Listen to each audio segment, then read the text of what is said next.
Hello, friends, and welcome into Fantasy Pros. This is the Fantasy Baseball Podcast, and today I've got two phenomenal guests where we're going to be talking and breaking down the first round. What does Fantasy Baseball's first round look like?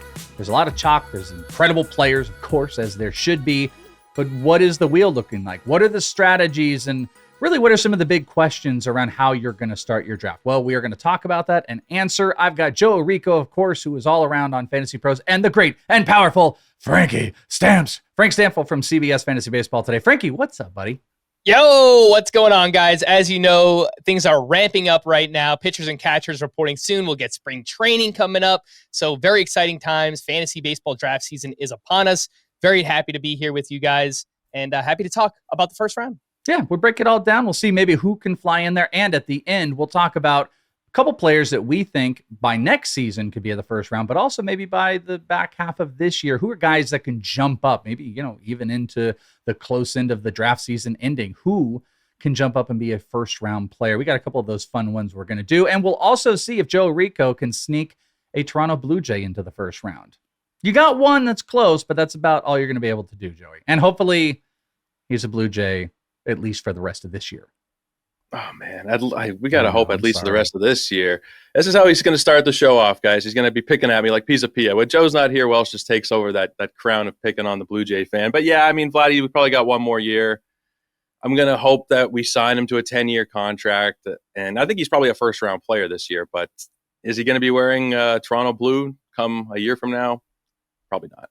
We will see. We are going to be looking at the big board of what the first round ranks look on Fantasy Pros. But first, I want to tell you guys about the Fantasy Pros Draft Simulator. Level up your fantasy baseball draft prep with Fantasy Pros Mock Draft Simulator. You can complete realistic mock drafts in minutes without having to wait in between any of your picks. You can see that we've done that on the Fantasy Pros channel. We will have a couple people. The private mock drafts are going to open up for everybody soon, but you can jump in the draft simulator and you can just knock down strategies left and right. You can tailor your mock drafts to your league specific settings, including roster configurations and scoring systems. You'll receive instant feedback and draft grades to refine your draft strategy and gain a competitive edge. It'll say, hey, the Welsh loves your draft. Joe Orrico, he doesn't like it. Those are some of the draft grades you'll get. Prepare confidently and dominate your draft with the mock draft simulator at fantasypros.com/mock. That's fantasypros.com/mock. All right, gentlemen, let's jump right into this, the first round, and we're not going to unravel it. Bam, we're going to throw it right at you. The first round, according to Fantasy Pros, we are looking at the consensus rankers that we've currently got on here, so things are going to change over some time. But of all the rankers, myself, Frank, I don't know if you're on there. I know we got some of the CBS guys. Are you ranked on there?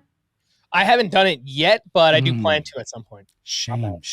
But we do have Scott White. Scott White all over the drafts, always hates or loves mine. You can check those out. So we've got the rankers on there, the consensus ranks. That is what this equates to. The big board looks as such. Shohei Ohtani coming in at number 1, Bobby Witt Jr. at 2, Aaron Judge at 3, Elly De La Cruz at 4, Gunnar Henderson at 5, followed by Juan Soto, José Ramírez, Kyle Tucker, Mookie Betts, Corbin, Carroll. That's your top 10. We're going to go to 15, assuming you're going into Roto. You've got Fernando Tatis Jr. at 11, Lindor at 12, Yordan Alvarez, Paul Skeens, and Julio Rodriguez. That would equate to your 12 teams and your Rotos. That is what the first round looks like. All right, bye, folks. That's the show. That's it. Now we're going to break it down. Those are the picks, but there's some big discussions to be had in there about maybe where you want to draft, what this entire thing looks like. So the big board is fun. It looks great, but let's dig into them a little bit. And let's start with Shohei Ohtani. It's pretty easy. You don't have to think too hard about it. Yes, he is positionless as a DH, but I think people are done with that. That was a big argument that I was making last year where I pushed Ohtani up pretty dramatically. If you remember, he was going around 9, 8, 9, 10, somewhere in there. The position doesn't matter, obviously, because you go 50-50. But here's the new wrinkle that's thrown in as well. You've also got pitching. Frank, what I'm curious about is what valuation change is there at all with Ohtani, who is now going to be pitching? They're saying he's going to be pitching in May. And here's an anecdotal thing. We were working on projections in the back half here on Fantasy Pros. And one of the dev guys shows me the projections and he goes, is this right? It's crazy. It looks crazy when you start to associate the hitting and the pitching stats in with him from an auction value standpoint. Ohtani goes ballistic, and that's what we were talking about, by the way. It was the numbers that look ballistic from an auction standpoint. But Ohtani is a little bit baseline on if you're playing in a head-to-head daily format, if you can change him, because my only argument would be is if you're in a weekly format, you're never going to use him as a pitcher. You're always going to use him as a hitter. But you talk to us, he is not consensus. Every single ranker does not have Ohtani at 1, I just want to point out. But what is your take on Ohtani at 1 and the pitching side of this being thrown into his fantasy equation for this year? Yeah, I think looking at what he just did, right? First 50-50 season in MLB history, he absolutely should be the number 1 player. But there are some risk factors here because he's not only returning from Tommy John surgery now as a pitcher, he's also returning from shoulder surgery that he had after the postseason. So a little bit of added risk here with Shohei Ohtani, but we realize what the upside is. It's massive, sky high, 50-50, just did that last season. So I think at worst, he's in the top 3. I can't fault anybody who wants to take Shohei Ohtani first overall. You mentioned a few different formats here. If you play in a daily lineup league, I know a lot of Yahoo head-to-head categories, daily lineups. Shohei Ohtani, if he's 1 player, he's the 1-1, no doubt about it. If you can reap the rewards of both his hitting and pitching on a daily basis as 1 player, there is no doubt that he is the first overall pick in that format. Speaking of Yahoo, I think there's also, I think most of their leagues, if not, the default is that he's 2 different players. I was about to say, it's not Yahoo where you're getting that though, Frank. That might be. It might be ESPN, right? ESPN and Fantrax both have him as 1 interchangeable player that you're able to do that. I mean, you guys have that on CBS as well, though. It just, you have to be in a daily format, not a weekly. And the majority of leagues on CBS are weekly formats. So, I mean, some people do play in a daily format, in any daily format where he's 1 player and you can get both. Obviously, Ohtani is the 1-1.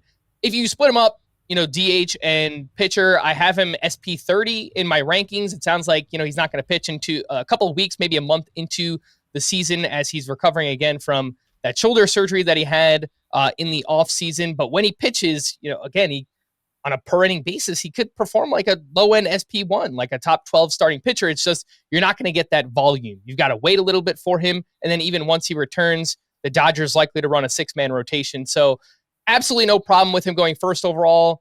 Little bit of added risk this year, but I don't think he should go any lower than the top 3. It feels like to me that there is a very clear top 3 this season. Do you have him at 1? I have in Roto leagues, I have Bobby Witt Jr. ahead of him. It just feels a little bit safer. You're getting production across the board. Don't have that added risk. He's not coming back from any surgery. I don't think the upside is as high for Bobby Witt, but the floor is higher. And really in the first couple of rounds, I would just want to play it as safe as possible. To me, Bobby Witt Jr., a little bit safer than Shohei Ohtani. It's very interesting. I'm going to bring up a point here in what I've been saying a lot, but I felt like you might be insinuating that Ohtani is not there. Orrico, the stats were ridiculous. He is positionless. There is kind of an element to this of like, he wasn't pitching last year. The pitching being thrown into this does add a new little tiny wrinkle as far as like maybe there is some more injury risk. Is there anything positively or negatively you take? Maybe you bump down Shohei Ohtani, or is he just the clear cut? It ain't even funny if you don't take him 1. What's your take on Ohtani? So I do have him 1, but if somebody did want to take Bobby Witt Jr., especially a volume player, if you're somebody who's more on the degenerate side like us and you're going to play in 10 or 20 leagues and you get the first overall pick 5 times, maybe you take Shohei 3 times and Bobby Witt Jr. twice or something like that, just to mitigate some of the risk. But the format really, really is so important. Like we mentioned, the Yahoo, ESPN, NFBC, they're all going to be different.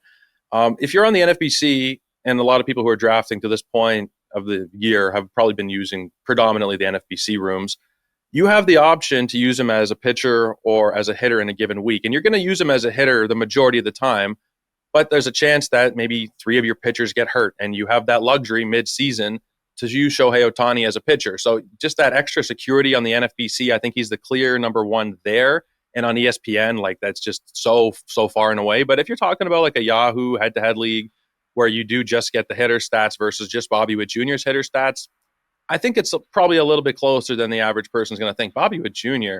was just ridiculous last year as well. Like you're talking about a 30-plus homer and RB and stolen base season when you're hitting close to 330. Like, yes, it's not the same level necessarily, but he also doesn't come with that added injury risk. Our mutual friend Ariel Cohen has talked about for years how about when Ohtani is pitching, it's just double the chance of him getting hurt at the plate and then on the mound. Bobby Witt Jr. several years younger without those big injuries. So I think that you could legitimately flip a coin in a lot of cases, and it wouldn't really bother me so much whichever side you landed on, except for those leagues where you can use him as both, like ESPN. Then it's a clear-cut Ohtani number one.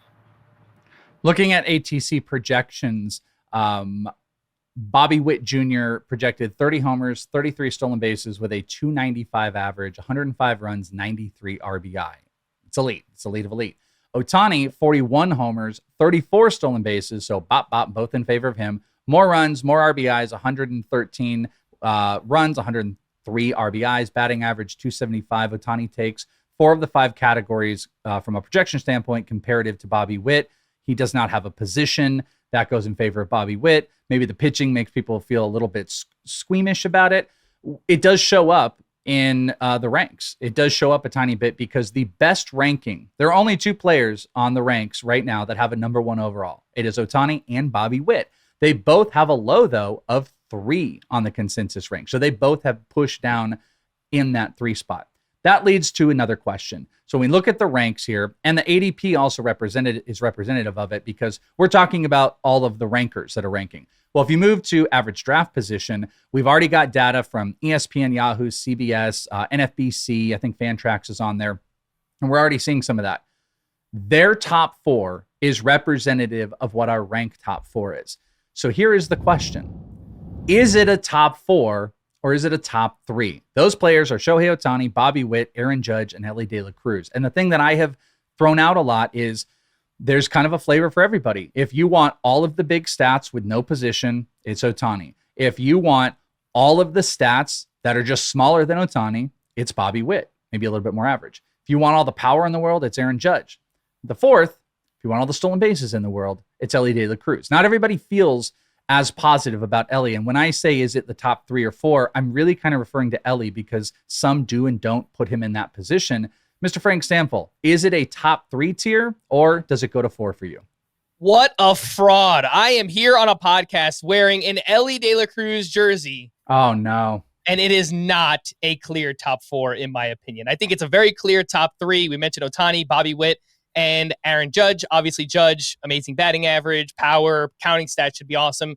Some people have labeled him injury prone. I think early on in his career that made sense, but a couple of years ago he got hurt. He fractured his toe in Dodger Stadium in kind of like a freak accident. So I don't really think that Aaron Judge is injury prone. I would be willing to use a top 3 pick on him. Elly De La Cruz, I don't think is a clear number 4. In fact, I have him 8th overall in my rankings. And it's just the way that I typically like to build my roto category teams. Steals are much more plentiful in the middle to late rounds versus batting average and power. I feel like those are much harder to find as the draft goes along here. And, someone like José Ramírez is going to provide more power, obviously across the board production, or someone like Juan Soto is going to provide more power. Someone like Kyle Tucker, more batting average and more power than Elly De La Cruz. I think you could say the same thing for Gunnar Henderson. So those are the names that I have ahead of Elly De La Cruz this year. And the fact that if you build your team around him being the steal source, if at any point he does get hurt, that is just a huge chunk of your expected steals that you are going to be missing for a period of time. So I love the player. He's electric. I think he's a first-round pick. And especially if you play in a points league where you lose points for strikeouts, he does get dinged a little bit in that format as well. But yeah, not part of a clear top 4 for me. Probably safe to maybe have even given people a marker. A little bit more head-to-head roto conversation. This is a little less points. I agree with this. I would ding him in a points league. I am aggressive, though, in a roto and head format. And I do agree. There are steals that are more plentiful across the board. But I also don't see it as empty steals. I see it as the elite of elite stolen bases. He's hitting for power. He upped his barrel percentage. 12%. It was from 8%. Elite levels, hard hits, elite. But he still does strike out a lot. But he is a monster. But the monster is like, are you really truly getting the 5 categories? And that's where that pushes back. I will also say on the ranks for the consensus rankers, Elly has a high of 3. He's got a low of 8. Juan Soto is also one of those guys that has a high of 3. So there is some variance there, but there are people that are going to put Soto above. Format might change. Orrico, kind of same thing just with Elly. Is it at all a top 3? Is it only a top 3? Is it a top 4? Is he involved? Is it a top 5? Juan Soto, what is your thought on Elly being a part of that group? I don't think he is. I don't think he should be. And this might be because I'm more of a sucker for batting average. As every year goes by, I'm looking to really build a stable floor of 280 plus hitters in the first couple rounds. And if you look by ADP of the other hitters going in the first round, just by ATC's projections, 286, 295, 282, 275, 270, 275, 278. And then we have 253 with Elly De La Cruz. And while, yeah, that's a lot better than we were probably expecting a year ago. If you said a year ago, Ellie's going to be a 250 hitter, we're all going to take that. But comparatively speaking, it is a bit of a drop off. And then once you get out of that first round, to find more guys who are going to give you the 600 plus plate appearance projection with a high batting average, they really go very, very quickly. So unless you are making a dedicated plan to go for guys like Freddie Freeman throughout the draft, maybe if you can get Merrill, there's certain guys where you can target batting average, but that's a really huge thing for me. And even though the steals are great, Frankie said it, you can get steals later on. You don't need to get 60 projected steals, 55, 60 projected steals in the first round when you can get several guys going really throughout. I'm just looking by ADP, even if you're getting to like the 100th, roughly 100th batter or so, you're still finding guys who are going to be projected in the 20 to 25 steal range. They're not as sexy players, but you can make up that production. I'd rather build a solid 5 category floor anchored by batting average than take Elly in the top 5. But I think he is a first round player, no question. So, okay, well, good. I mean, I didn't think that was a question, but you know what? Maybe that does float out there. At least in the ranks, he still is in that spot. Again, I do want to point out Elly is technically for the ADP is a little messed up because it's got like the pitcher side. He is 4th across the board, though ESPN, I want to point out, he is 27 in ADP. So he's like 5 in Yahoo, 5 in CBS, 4 in NFBC, 27 in ESPN. So I guess there is some variance. You bring up an interesting point when you guys are talking about some of these other players that might make more sense. When you look at the first round, it's littered with what? Outfielders and shortstops. And like a little sprinkling of a pitcher we'll talk about. Except there's this one needle in the haystack that keeps poking at you. That needle is José Ramírez. For José Ramírez is that non-shortstop outfield position player who put up essentially a 40-40 season. He always does it. He's a monster in there. Do we at all think that there is some extra point that should be given, an extra value for a guy like José Ramírez, who is consistent as can be? They've made the left-handed hitter right field wall even a little bit more of a tunnel so you can project more power. But really the thing is he qualifies at a position that is not in the first round. It's just shortstops and outfield. You have an advantage when you do it. Orrico, we'll start with you. Do you think José Ramírez deserves a little bit more of a boost? He comes in, by the way, at 7 on the ranks here. He is above Kyle Tucker, Mookie Betts, but he is below Juan Soto and Gunnar Henderson. He has a high of 4 and a low of 13. Does he deserve a little bit more because he is the outlier positionally in the first round? Yeah, I would take him straight up over De La Cruz and over a couple other those players. I think that he is probably 5th right now, somewhere around 5 for me. You can maybe argue. It's hard to go wrong really early on there, but he's roughly the 5th overall player for me. And part of it is that scarcity. There are only 8 first basemen going in the first top 100 picks. Outside of J-Ram, like you said, no other first rounders. There's Jazz in the second round. In the third round, you got Riley, Devers, Machado. If you're able to get one of those other names, then I guess it depends on how you're planning out your draft, where you are positionally. If you think you can get Austin Riley when you're coming back in the second or third round, then maybe you don't need to take J-Ram just because of the perceived scarcity of the position. But I think you're getting a 5 category guy who, whether or not you can get Riley, Devers, Machado, it is a weaker position, right? It does dry up. When you're talking about Royce Lewis, as much as I like Jake Berger, these guys as top 10 players at the position, it is fairly weak. So locking that down and then not having to worry about it at all, I don't mind it. I really don't. But where do you have him?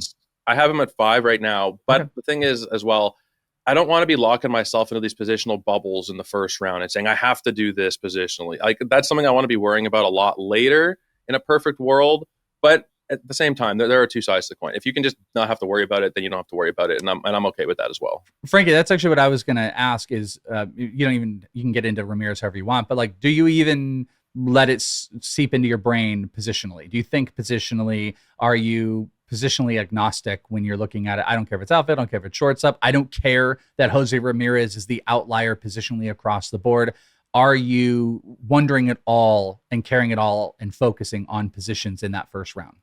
No, not in the first round, not in the first couple of rounds. I actually agree with Joe there. I think you just want to bank as many stats as possible and build that safe floor across the different categories, not really worrying about positions, worrying more about the categories and making sure that you're filling all those out. And that's exactly what José Ramírez does. So he is the number 4 player for me. He's not part of a top 4. I think, again, there's a clear top 3, and then it kind of opens up, 4 through 8 is, again, maybe a little bit of a mini tier there.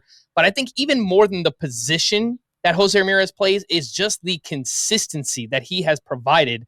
And he has finished as a top 6 player 4 of the past 5 seasons. The one that he didn't was 2023. He still finished 23rd overall. So if you're telling me that's the floor, José Ramírez as a second round pick in his worst season in the past 5 years, yeah, that's absolutely someone who should be drafted as a top 5 player. I just flipped him to number 4. I just flipped him with Gunner in my rankings. Oh, live it happened. Frankie, Gunner down to it. 5. Yeah, I'm going to put that on Frankie. So if Great Ram bust, we know what we're going for. I absolutely love it. The draft assistant. You guys can use the draft assistant to make the best decisions during your fantasy drafts. It connects directly to your draft while providing both real-time pick suggestions and estimations on which players might get taken before your next pick. The draft assistant fully integrates your customized cheat sheets and suggests picks based on your rankings, team build, ADP, and a ton of other factors. You can experience a smarter way to draft at fantasypros.com/assistant,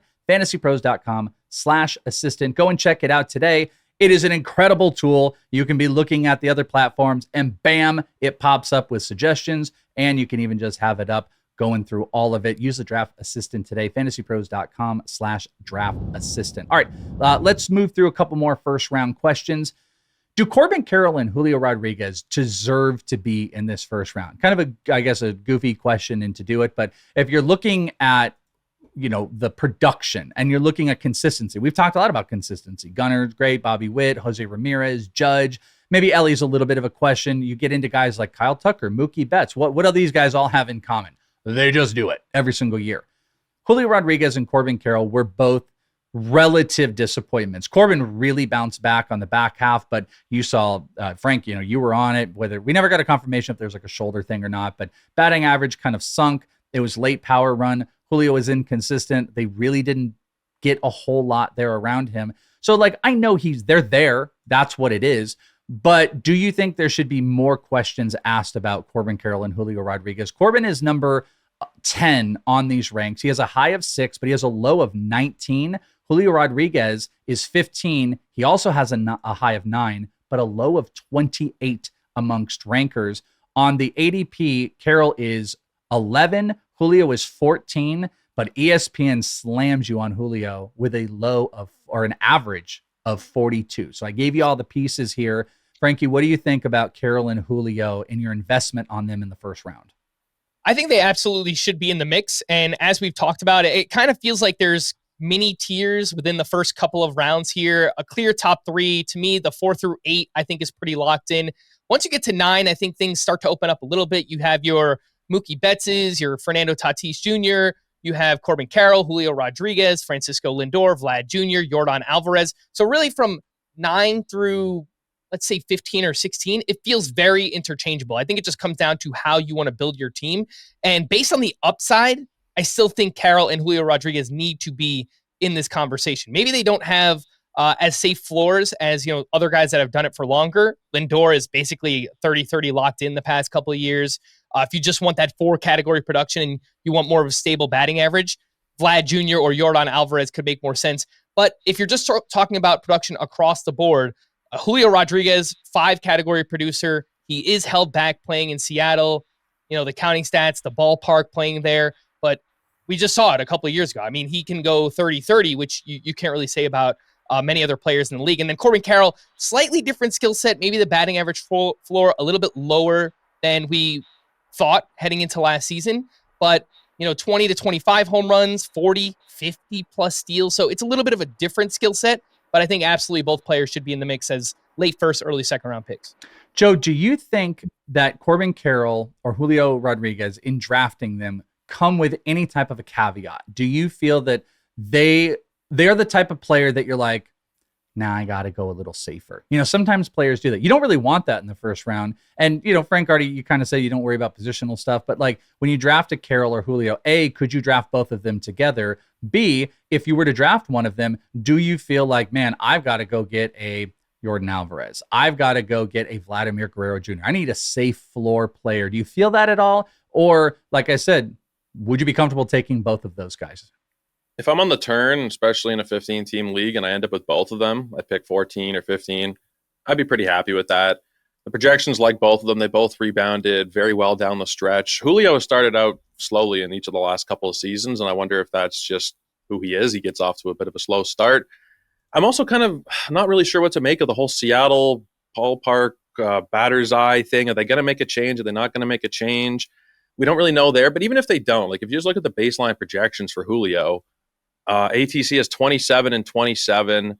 Zips has 27 and 27. BATX 27, 29. Oopsie, the new projection, which really shoots for the fence, 32 and 32 with a 288 batting average. So I still think he's fine. Do I worry about the surrounding environment and the teammates? Like, is Randy Arozarena his most offensively talented teammate right now? Probably. If they get Pete Alonso, I like that a bit more. But between the two of them, I'm definitely more in on Corbin Carroll. The shoulder issue seems to be resolved, with the caveat there that we don't really know for sure. But just based on his performance down the stretch, it really did seem like Corbin Carroll was pretty fine in the second half. He was stealing bases. He would hit 17 home runs in 63 games. So maybe the injury wasn't as severe as we might have thought, and it just healed on its own. People are going to be worried about, is he going to need surgery at some point? But again, even in like his worst season, I mean, he's only had a couple seasons, but this was, a down year for Corbin Carroll. He had 121 runs, 22 and 35. He also had only a 256 BABIP. And Welsh, I wonder, like, you watch him a lot more than I think the rest of us do, being in Arizona. Previous 2 years BABIP for Corbin Carroll was 333 and 325. He goes down to 256. Do you think that bounces back and he can hit 285 again? 100,000%. Also, BABIP could be driven by speedy guys. So it's like, he's one of the fastest in baseball. He struggled making contact. People can use BABIP like the super generic ways. You could look and you could be like, oh, that's 80 points off of their standard. That's bad luck. That's working. That is not a repeatable thing. Sometimes they're not intercorrelated at all, but you look at left on base percentage for a pitcher and you're like, oh, that's 62%. That's not going to maintain, or 95%. You look at low BABIPs and you're like, oh, that's like a metric you can look at for potential positive regression. So yeah, I think I always thought Corbin, to be honest with you, his batting average was more of the stabilizer, and it really fell apart because he had this massive hole in his swing in the upper portions of the zone, which he got attacked, and he really never found great ways, whether it was his shoulder or just his swing style, because he'll get, like he doesn't have like a short swing. He's got a super fast swing, but he'll just kind of come across the body and got beat pretty bad. But I always thought that could improve. I think Carroll's still a great baseline player, and ATC, it does have Julio projected at 274, Carroll at 258, but Carroll at 258 is still phenomenal. They project 24 homers and 40 stolen bases.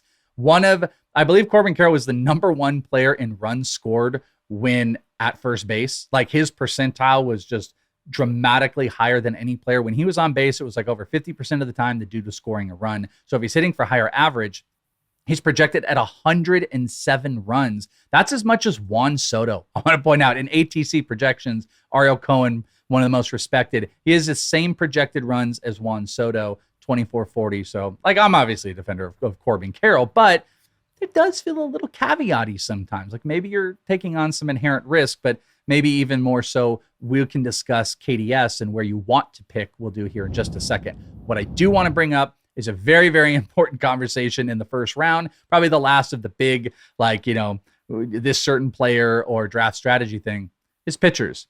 It's always the discussion. Can you take a pitcher? Are you comfortable taking a pitcher this year? Obviously, Paul Skeens is the top guy. He's at 13 in ADP across the board. He has the lowest rank, is actually on CBS, or at least our current data, at 18 overall.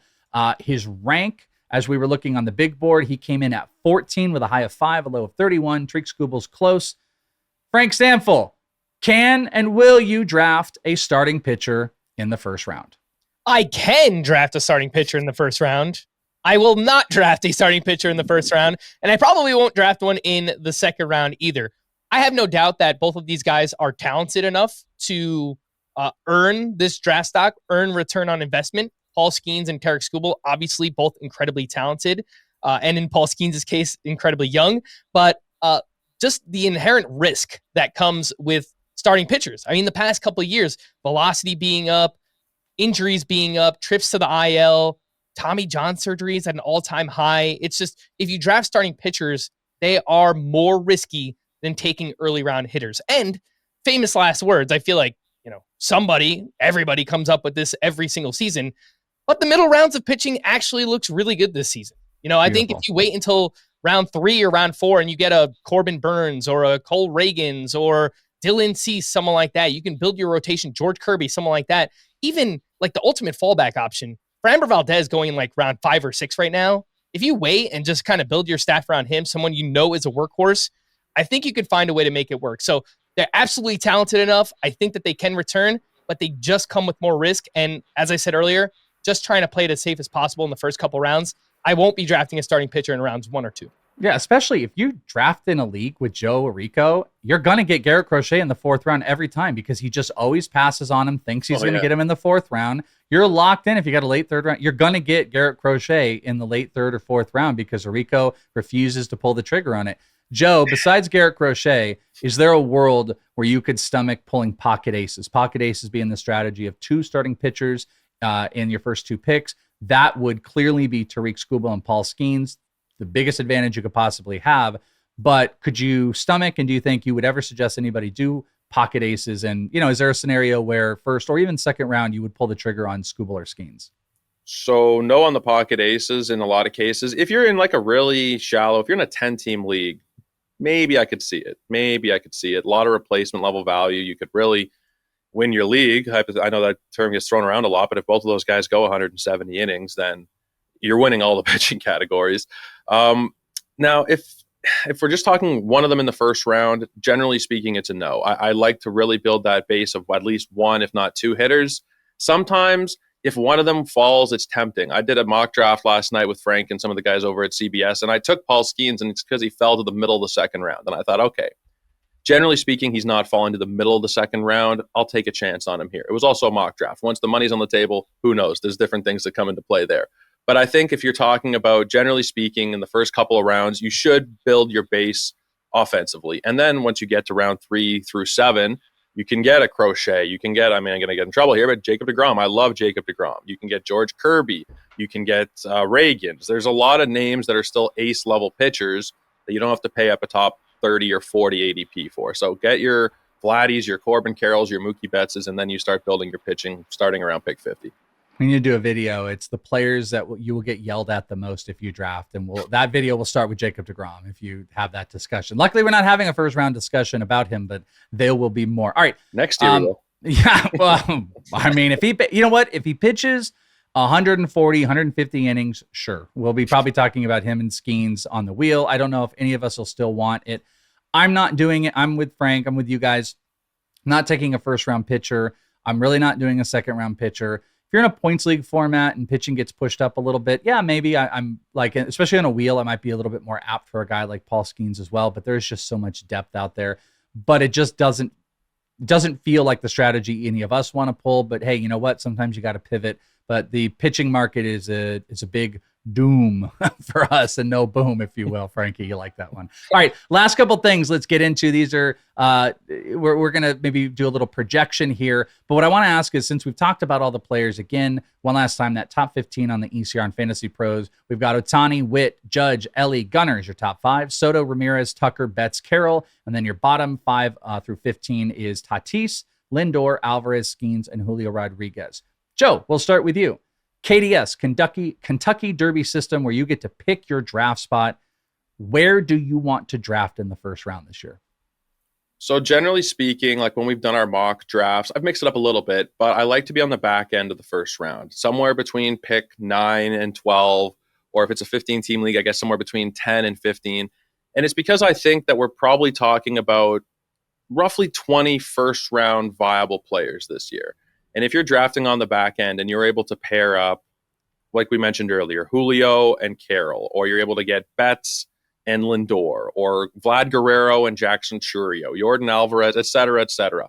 I really like being in that kind of range. Also because when you're talking, if you're in the early, top 3 picks, I'm not really as big of a fan of the guys that come back to you in that kind of range. Bryce Harper, Jarren Duran, William Contreras, Jazz Chisholm. It's a bit of a riskier range for me. So I'd like to be at the back end and really just secure 2 of those players that I do perceive to be first round values, as opposed to taking that high end first round player and then kind of sacrificing on my second round and taking a player that I'm not as interested in. Now, one last thing, in a 15-team league, though, if you're drafting first overall and you get Shohei Ohtani or Bobby Witt Jr., I don't mind that turn there, because the players that are available a little bit later, Michael Harris, you can nail down a first closer if you want to go for a Class A. If you did want to reach on a DeGrom, I don't mind it in a 15-team league, but a lot of the time, 9 times out of 10, I'm picking a later draft spot this year.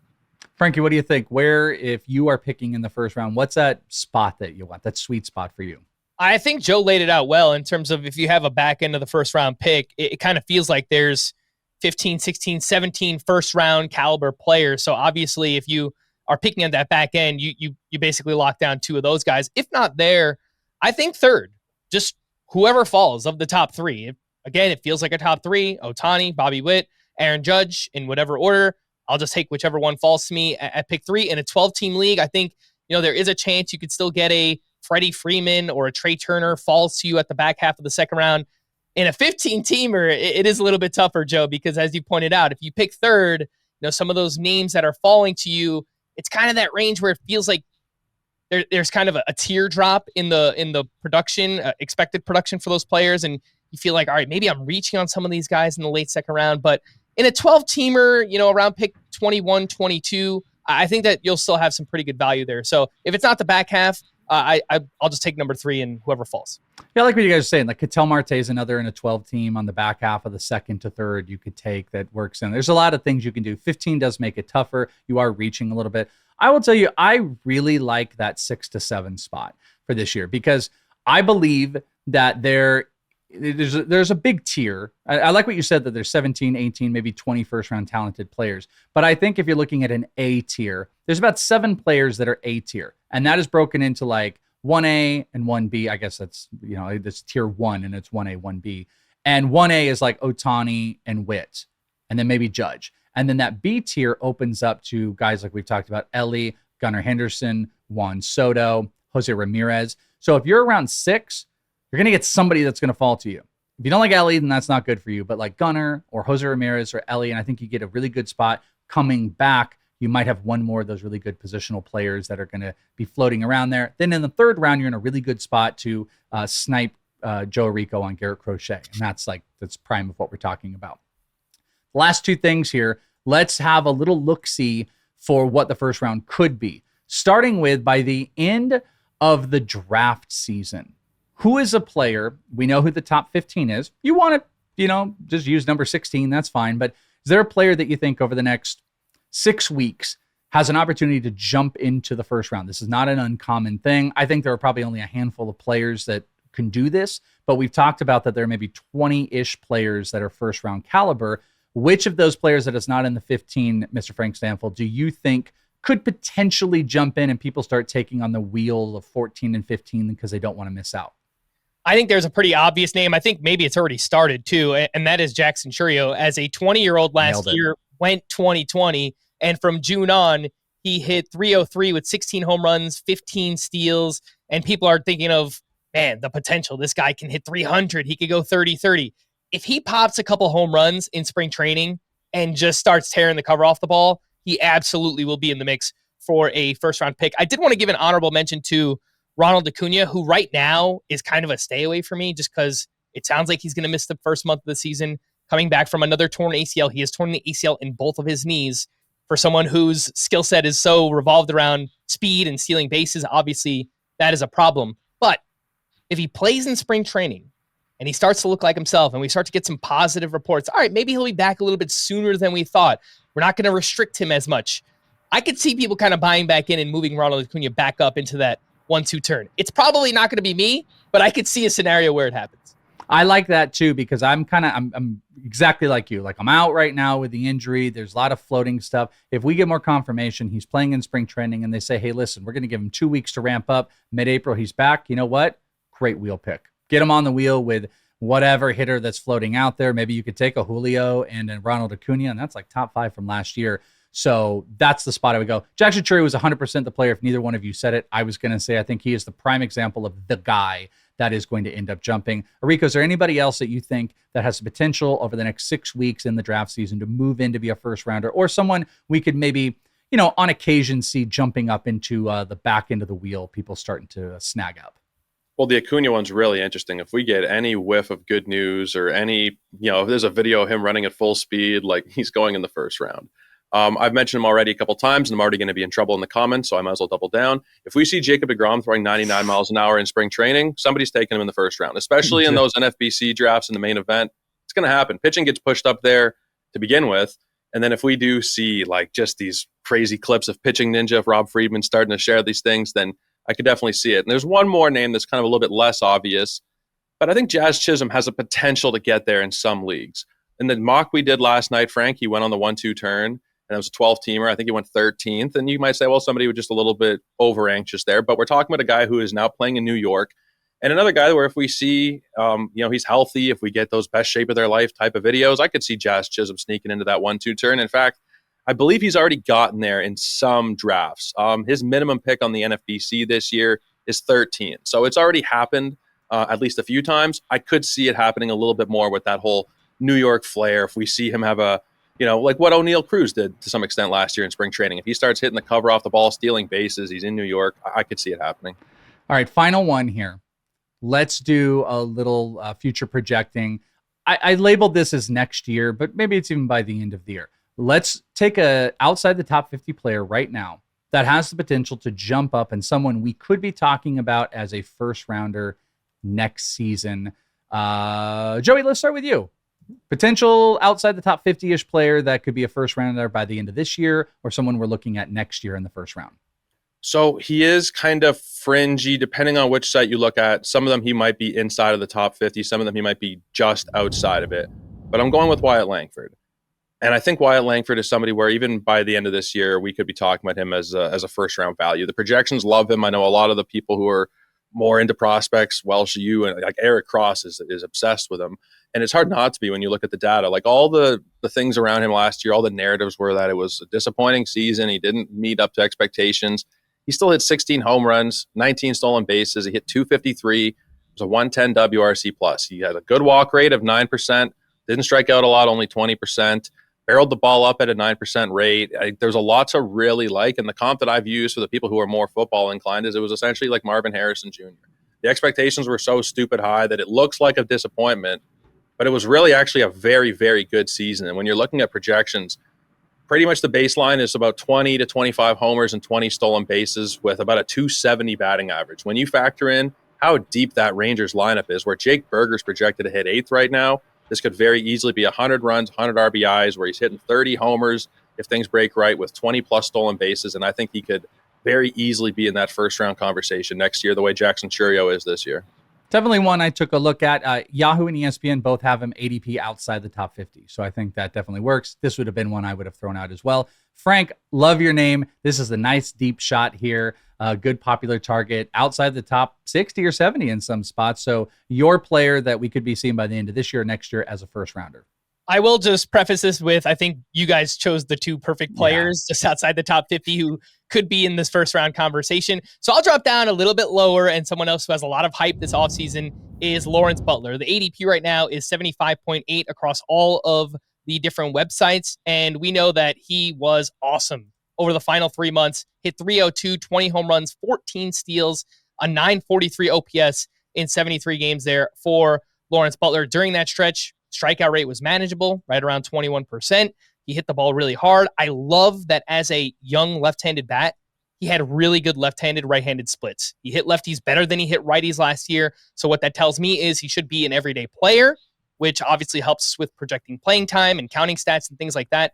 And the move from Oakland Coliseum to Sacramento in Sutter Health Park, which I think maybe as a community, we might be overvaluing the ballpark shift a little bit, but I still think it's going to be a better ballpark than Oakland Coliseum, and it's a warmer climate too. I know my co-host Chris Sowers did some research into this, and it's like in the summer, it could be as much as like an average of 10 degrees hotter. It's similar to Arizona here, because you're away from coastal in Sacramento, and it's got it's going to hit hundreds and stuff like that, and that's relatively what we experience here in like May. So yeah, I agree with that. Yeah. So if that happens, like the ball is just going to fly out, and if that power and speed.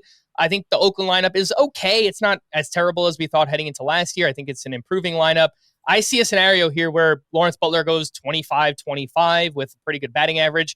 And I mean, the upside, the 99th percentile is like 30-30. He hits 300 and just becomes one of the best players in baseball. I don't think that's out of the realm of possibility. And if that happens, then we're looking at a first round pick with Lawrence Butler. Yeah, I like that one. Mine, as you guys have kind of alluded to, I picked James Wood. ADP is at 51. I've talked a lot about him for quite some time. 9 homers, 14 stolen bases last year. He hit 264. Strikeouts are definitely something that he's going to continue working on, but the profile, 10% barrel, 52% hard hit rate, phenomenal. Expected batting average supported his batting average. He didn't get the ball in the air. 2-degree launch angle, and he still hit those 9 homers. That's going to adjust. It's like a super common young guy thing. He did a really good job in the minors of hitting both righties and lefties. He also did that at the major league level, which I think 260 batting average across righties and lefties is huge. The first 50 at-bats were kind of his adjustment period. The rest of the season, he ended up hitting just about 270. He's got 30-30 potential for James Wood. He's going to have an entire season in front of him. I love him. He's definitely a potential first rounder. So Wyatt Langford, James Wood, maybe even Lawrence Butler, some potentials for the end of this year or next year. And those are the guys. You guys can let us know who you like for next year. Who's a guy that could sneak into the first round that we didn't talk about? Your absolute favorite place to draft. Do it all in the comments on the YouTube side. If you guys are listening on the audio, make sure you go check it out, youtube.com/FantasyPros MLB. You guys can be a part of the discussion as always. And make sure to check out Mr. Frank Stampfl on Fantasy Baseball Today. One of the best fantasy baseball podcasts in all of the land. For Joe Orrico, Frank Stampfl, I'm Chris Welsh. Thank you guys so much for hanging out with us, and we will talk to you next time right here on Fantasy Pros.